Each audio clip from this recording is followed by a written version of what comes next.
अस्सलाम वालेकुम फ्रेंड्स, मैं हूं शफ़क़त अली। आज हम एक और अहम टॉपिक के साथ हाज़िर हुए हैं। हमने तकरीबन बीच में एक हफ़्ते की गैप दी थी जिस पे हमने कोई वीडियो अपलोड नहीं की थी। उसका रीज़न ये था कि मेरी शिफ्टिंग हो रही थी Hyderabad. So I have shifted to Hyderabad permanently इंशाल्लाह। And if anybody who wants to evaluate his her material free of cost till the papers of CCE 24 since he she can contact me. So आज हम एक और अहम topic के साथ हाज़िर हुए हैं। जो आज का जो हमारा टॉपिक है वो पाकिस्तान और US के रिलेशंस के हवाले से है।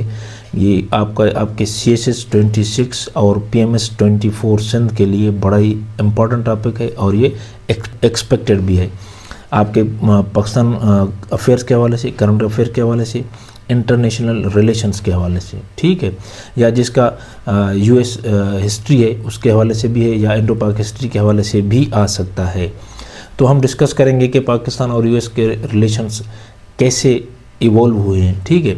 तो Pakistan and India United states have shared a complex transactional and often fluctuating relationship since Pakistan's independence in 1947.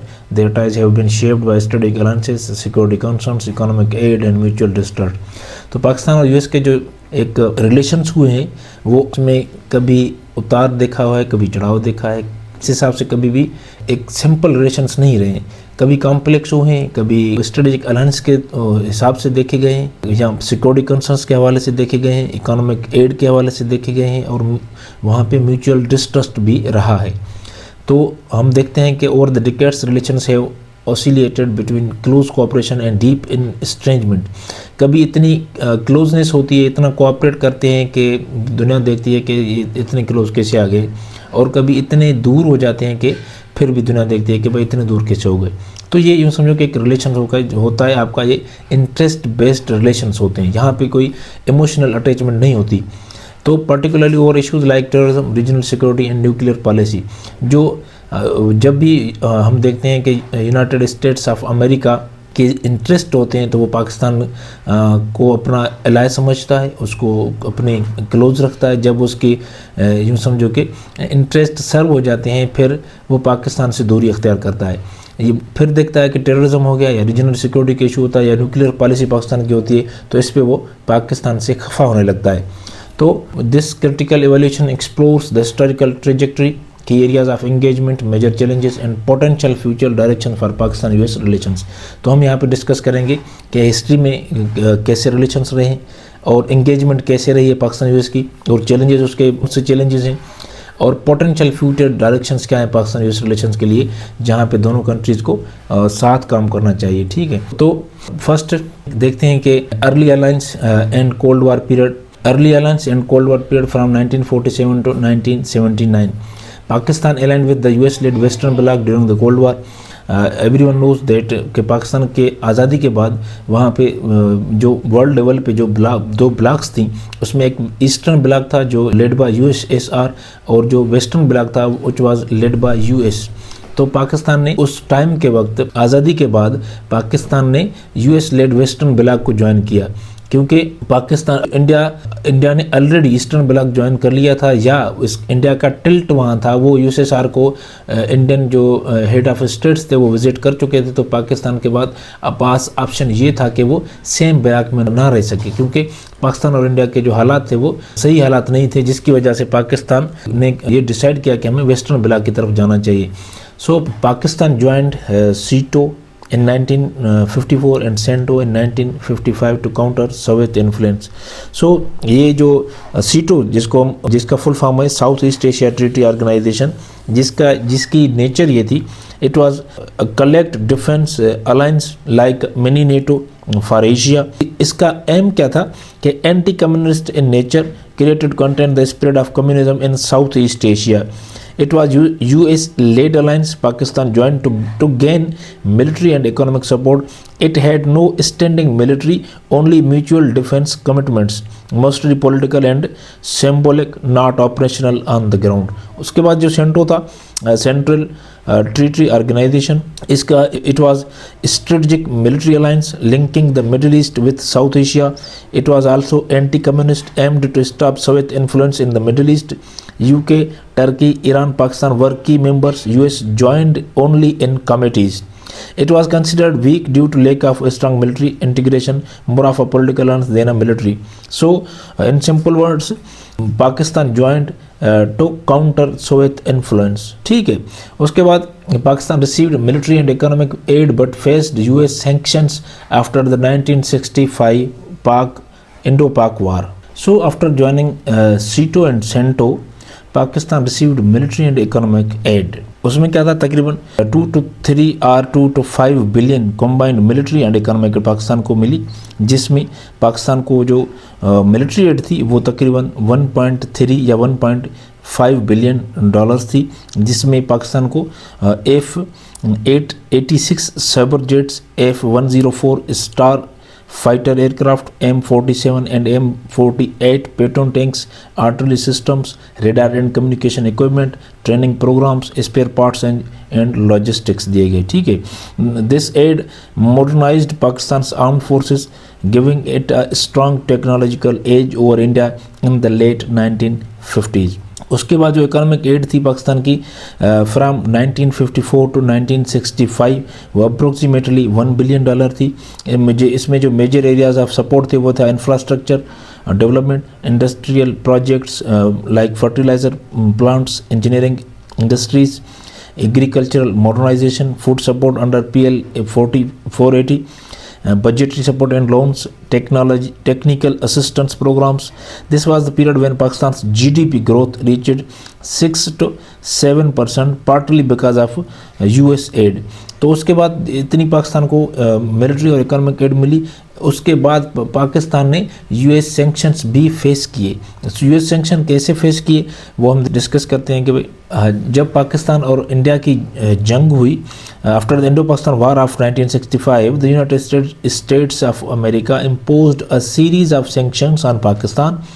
These sanctions were mainly military embargoes and restrictions under the US arms control laws of that time. Pakistan, which was a member of SEATO and CENTO and a close US ally, felt deeply betrayed. उसमें जो sanctions थी वो क्या थी कि military embargo in 1965. As soon as the war began between Pakistan and India, the US announced an immediate arms embargo on both countries. However, Pakistan was more severely affected because India had a large local defense industry. Pakistan was heavily dependent on US weapons, especially aircraft and spare parts. उसके बाद suspension of military aid, all forms of military assistance, arms supply, spare parts, ammunition were stopped completely. Pakistan's American-made aircraft like F-86 Sabre and F-104 Starfighter faced shortages of spare parts, weakening its air force. Third, economic pressure था। Although the US didn't fully block economic aid, it reduced and slowed down development assistance, signaling political displeasure. Aid was disbursed under stricter conditions. Pakistan's strategic shift, US sanctions forced Pakistan to turn to China for military supplies. US supported India in the 1971 war, leading to Pakistan's disillusionment. उसके बाद की events क्या थे, 1950s में US supplied military aid to Pakistan to counter communism. वहाँ पे जो US की जो सपोर्ट थी वो सिर्फ इसलिए थी कि पाकिस्तान जो कम्युनिज्म है उसको काउंटर करने में US की हेल्प करे। 1971 US India alliance during Bangladesh independence war strained ties. जब बांग्लादेश का इंडिपेंडेंस हुआ या सेपरेशन ऑफ बंगाल हुई तो उसके बाद US इंडिया के जो अलायंस बना उसमें जो ताल्लुकात थे पाकिस्तान US के वो यूँ समझो कि अच्छे नहीं रहे। उसके बाद ताल्लुकात बिगड़ते रहे। उसके बाद अफगान जिहाद and US Pakistan strategic partnership 1979 to 1990s। ठीक है। Pakistan became a front line ally in the US sponsored Afghan जिहाद against the Soviet Union। Pakistan ने जो US स्पॉन्सर्ड अफगान जिहाद था उसमें बड़ा रोल अदा किया। उसमें पाकिस्तान यूँ समझो कि USA का एक फ्रंट लाइन एलाई हुआ उसका। उसके बाद CIA and ISI cooperated to train and arm मुजाहिदीन फाइटर्स। अमेरिकन एजेंसी है स्पाई स्टेट एजेंसी कह सकते हैं आपको, या जो भी कहे, CIA एंड पाकिस्तान की जो ISI को ने कोऑपरेशन किया ताकि जो मुजाहिदीन थे उनको ट्रेन किया और उनको हथियार मुहैया किए। ठीक है, जो मुजाहिदीन थे अफ़गानिस्तान के जो USSR के अगेंस्ट लड़ रहे थे, उनको CIA और ISI ने ट्रेनिंग भी दी और उनको आर्म्स प्रोवाइड भी किए। ठीक है, Pakistan received billions in aid under general Ziaul Haq. Again Pakistan ने billions of dollars in aid receive किए अमेरिका से। Relations deteriorated post war as US abandoned Pakistan and imposed sanctions under the Pressler Amendment 1990 due to Pakistan's nuclear program। उसके बाद जो पाकिस्तान और America के relations थे वो ख़राब हुए। वो इसलिए ख़राब हुए कि अमेरिका ने पाकिस्तान को वार के बाद ऐसे ही छोड़ दिया और अमेरिका ने पाकिस्तान के ऊपर सैंक्शंस लगा दी। वो सैंक्शंस क्या थी? वो सैंक्शंस ये थी कि अमेरिका ने एक प्रेसलर अमेंडमेंट ने तारीफ कराया। This was the Pressler amendment was a US law passed in 1985 that directly targeted Pakistan's nuclear weapons programme. ठीक है, तो अमेरिका ने एक प्रेसलर अमेंडमेंट पास की जो पाकिस्तान के न्यूक्लियर वेपन्स के खिलाफ था। ठीक है, it linked American military and economic assistance to Pakistan with a strict condition that every year the US president had to certify that Pakistan didn't possess a nuclear explosive device. If the president couldn't certify this, all military aid, arms sales and economic support could stop. यहाँ पे पाकिस्तान और US के जो relations थे वो कुछ ख़राब हुए। ठीक है, इसमें की इवेंट क्या है कि 1989 US withdrew from Afghanistan, leaving Pakistan to deal with its instability and extremism. कि भाई जब USSR 1989 में अफ़गानिस्तान से चला गया तो अमेरिका ने क्या किया? अमेरिका ने भी विथड्रा कर दिया, पाकिस्तान को ऐसे ही छोड़ दिया कि ये जो इनस्टेबल अफ़गानिस्तान था, वहाँ पे जो एक्सट्रीमिज़म था उसको खुद पाकिस्तान अकेले डील करे। अमेरिका का जो मफाद था कि कम्युनिज़म को काउंटर किया जाए, तो अमेरिका जैसे USSR वहाँ से निकला तो अमेरिका ने फिर छोड़ दिया पाकिस्तान को। ठीक है, उसके बाद post 9/11 era and war on terror from 2001 to 2020। After 9/11 Pakistan became a key US ally in the war on terror. जैसे ही 9/11 अटैक हुआ उसके बाद अगेन पाकिस्तान US का एक अहम जो समझो कि इत्तेहादी बन गया। उसके बाद US provided over 33 billion in aid to Pakistan from 2001 to 2018। War on terror के बाद USA ने पाकिस्तान को तकरीबन 33 बिलियन एड मुहैया की 2001 से 2018 तक। Relations soured as the US accused Pakistan of harbouring Taliban elements. फिर अगेन जो रिलेशंस वार ऑन टेरर के बाद अच्छे हुए थे और पाकिस्तान एक की एलाई था अगेंस्ट वार ऑन टेरर। उसके बाद जो रिलेशन थे वो कुछ ख़राब हुए।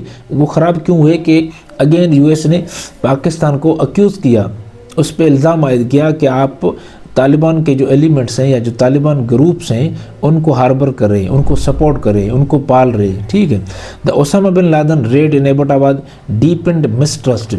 जो ओसामा बिन लादेन पे रेड हुआ उस पर एक अटैक किया गया, उसके बाद मिसट्रस्ट था वो और भी ज़्यादा बढ़ गया। उसके बाद Trump's do more policy led to aid cuts and diplomatic friction. Trump के आने के बाद, जैसे 2018 का इलेक्शन हुआ अमेरिका का, ट्रंप के आने के बाद ट्रंप ने डिमांड की कि डू मोर, और करो हमारे लिए। ठीक है, तो ये उसकी जो पॉलिसी थी उन्होंने एड काट दी पाकिस्तान की और जो डिप्लोमेटिक ताल्लुकात थे वो कुछ ख़राब हुए। उसके बाद जो यूँ समझो कि बड़ा इवेंट था इस फ्रॉम 2001 टू 2018, उसमें US conducted a unilateral operation in Abbottabad to kill Osama bin Laden straining ties. के US ने यूनिलेटरल ऑपरेशन किया एबटाबाद में जहाँ पे ओसामा बिन लादेन को मारा गया और पाकिस्तान को इसमें एतमाद में नहीं लिया गया। ठीक है, इसकी वजह से रिलेशंस काफ़ी ख़राब हुए। उसके बाद post US withdrawal from Afghanistan 2021 to present. US withdrawal from Afghanistan 21 ended Pakistan's geostrategic leverage. भाई जैसे ही US ने विथड्रॉ किया अफगानिस्तान से, वापसी हुई उसकी, तो पाकिस्तान की जो जियो स्ट्रेटेजिक यूँ समझो कि पोजीशन थी वो यूँ समझो कि कम हो गई। यूएस के लिए। और हमेशा पाकिस्तान की ज़रूरत यूएस को पड़ती थी जब अफ़गानिस्तान में कोई भी इशू होता था या वहाँ पे कोई मसले का हल ढूंढा जाता था, तो पाकिस्तान की जो एक वर्थ थी, पाकिस्तान की एक जो पोजीशन थी वो टाइट होती थी। जो स्ट्रेटेजिक लेवरेज थी पाकिस्तान की वो अब ख़त्म हो गई, जैसे यूएस ने अफ़गानिस्तान से जाने का यूँ समझो कि इरादा किया या वो जाने लगा। उसके बाद Biden administration downgraded ties prioritising India as a strategic partner. जैसे ही बाइडेन आ गया तो उसने क्या किया कि जो ताल्लुकात थे पाकिस्तान और यूएसए के, उनको और मज़ीद यूँ समझो कि पीछे धकेल दिया। उन ताल्लुकात पे कोई काम नहीं किया, उन ताल्लुकात को मज़ीद अच्छा करने के लिए कोशिश नहीं की। जहाँ पे ताल्लुकात बने हुए थे यूँ समझो कि वहीं रहने दिया और मज़ीद ख़राब भी किया। वो क्यों ख़राब किया? उन्होंने प्रायोरिटाइज़ किया इंडिया को एज अ स्ट्रेटेजिक पार्टनर। ठीक है, उसके बाद इंडिया को बाइडेन एडमिनिस्ट्रेशन ने क्यों प्रायोरिटी दी? ताकि इंडिया को मजबूत किया जाए, ताकि वो चाइना को काउंटर करने में अमेरिका का साथ दे। ठीक है, तो Pakistan growing closeness to China CPEC has made the US cautious. Pakistan का जो सीपेक है और चाइना के साथ जो क्लोजनेस है ये यूएसए को नहीं भा रही थी। ठीक है, उसके बाद diplomatic engagement remains but with less economic and security. Diplomatic जो एंगेजमेंट है वो तो है, लेकिन इकोनॉमिक और सिक्योरिटी एड जो है वो बहुत कम है। उसको की इवेंट क्या है कि भाई US withdrawal left Pakistan to deal with Taliban resurgence and Afghan refugee crisis. 2021 में जैसे ही अमेरिका ने विथड्रॉ किया, वहाँ से America pulled out it's forces, तो अमेरिका ने पाकिस्तान को अकेले छोड़ दिया, तनहा छोड़ दिया कि तालिबान का जो रिजर्जेंस है या अफगान जो रिफ्यूजी क्राइसिस है पाकिस्तान और को उसको अकेले फेस करे। इसमें क्या हुआ कि पाकिस्तान ने अगेन फील किया कि इट वाज अगेन बेट्रेड। अब देखते हैं कि की areas of engagement and conflict क्या है। कि भाई हम देखते हैं कि भाई जो सिक्योरिटी एंड काउंटर टेररिज्म है इसमें दोनों का कोऑपरेशन है। ठीक है, Pakistan help the US capture al Qaeda leaders. Pakistan ने यूएस की हेल्प की ताकि अल कायदा के लीडर्स वो अरेस्ट करे। अच्छा, पाकिस्तान ने कौन कौन से लीडर कैप्चर करवाए यूएसए से? वो कौन थे?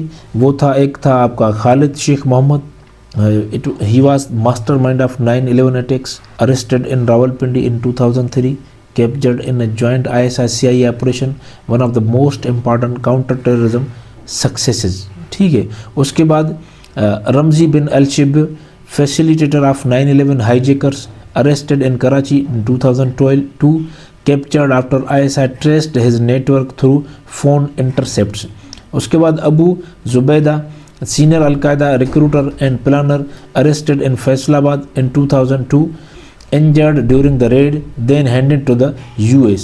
उसके बाद Abu Faraz अल-लिबी, Al-Qaeda's third in command, arrested in Mardan 2005, important planner of attacks inside Pakistan.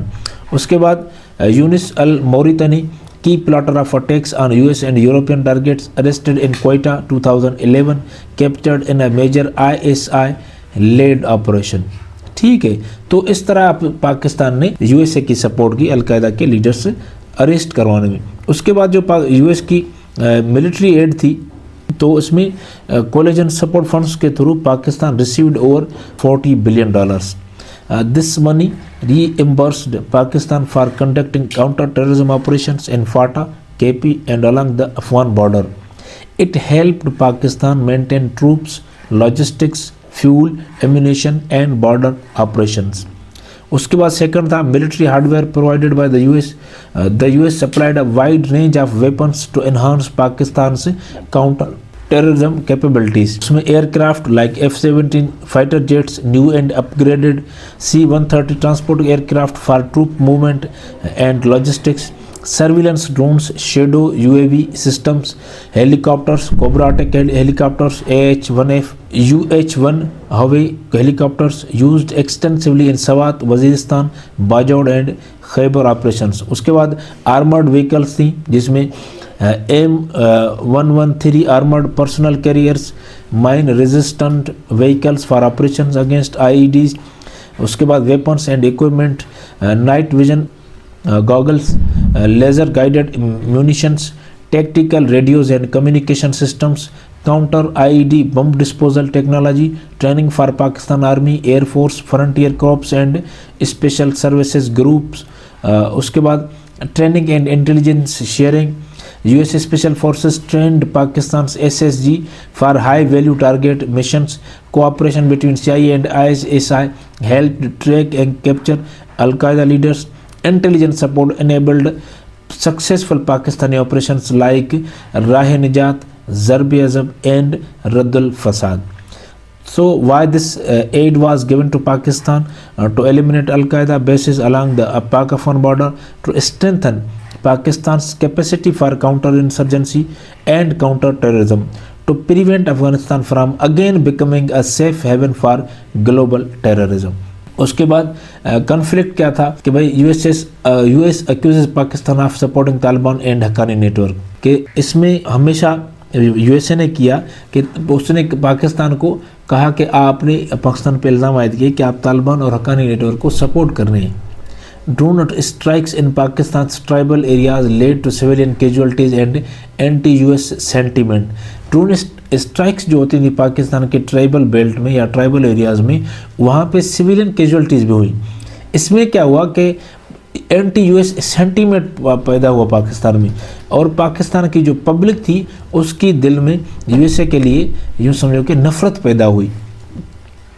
उसके बाद अगर हम एग्जांपल दें तो यूएस ड्रोन किल्ड तहरीक तालिबान पाकिस्तान लीडर बैतुल्ला मसूद इन 2009।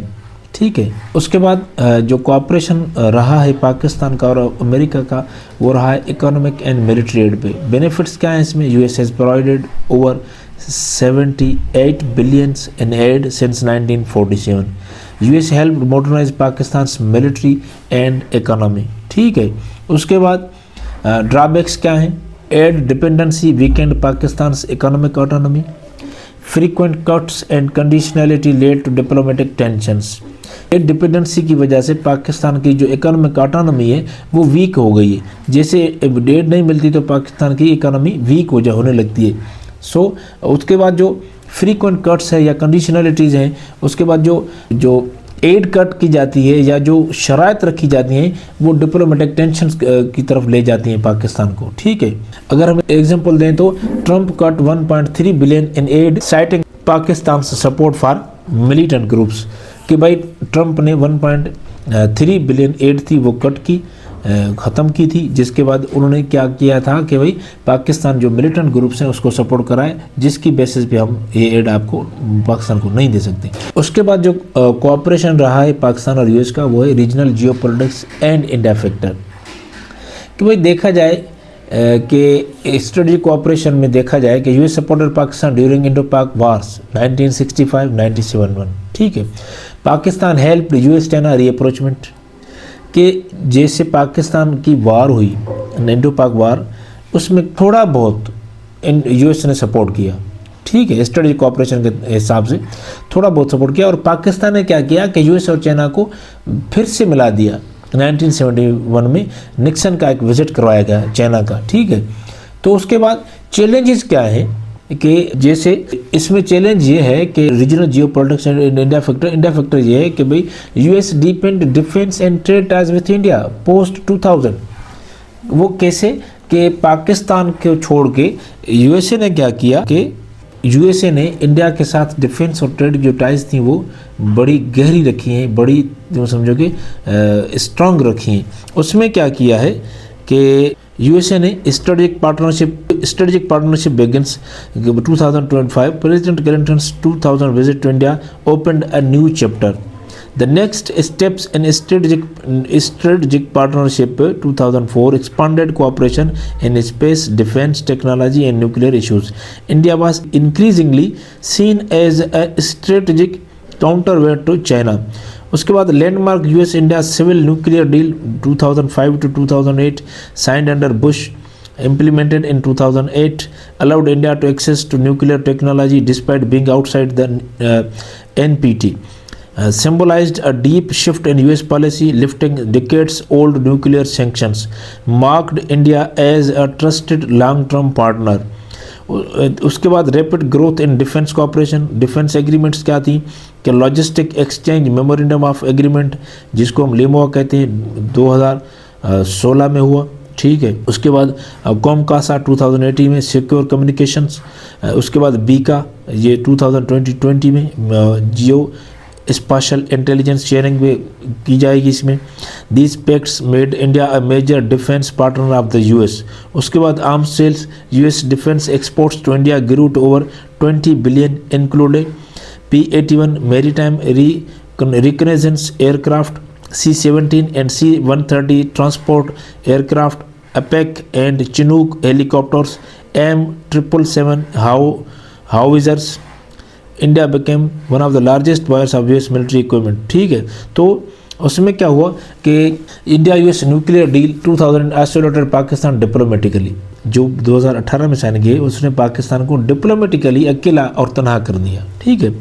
उसके बाद 2016 में एग्जाम्पल अगर दें हम तो US signed defence agreements with India reducing reliance on Pakistan, कि भाई इंडिया यूएसए ने क्या किया, जो डिफेंस एग्रीमेंट्स थे वो इंडिया के साथ किया और पाकिस्तान पे जो उसका रिलायंस था वो रिड्यूस कर दिया। उसके बाद nuclear policy and sanctions, Pakistan perspective, इस ये न्यूक्लियर पॉलिसी पे जो अब ताल्लुकात हैं न्यूक्लियर पॉलिसी के हवाले से पाकिस्तान की पॉलिसी पे, वहाँ पे अमेरिका सैंक्शंस लगाता रहता है और जिसमें पाकिस्तान का पर्सपेक्टिव ये है कि nuclear deterrence is vital for national security against India, कि जो हमारा न्यूक्लियर प्रोग्राम है वो सिर्फ हमारी नेशनल सिक्योरिटी के लिए, कि भाई हमें इंडिया से खतरा है, हमने सिर्फ इसलिए बनाया। यूएस का कंसर्न क्या है कि fear of nuclear weapons falling into terrorist hands.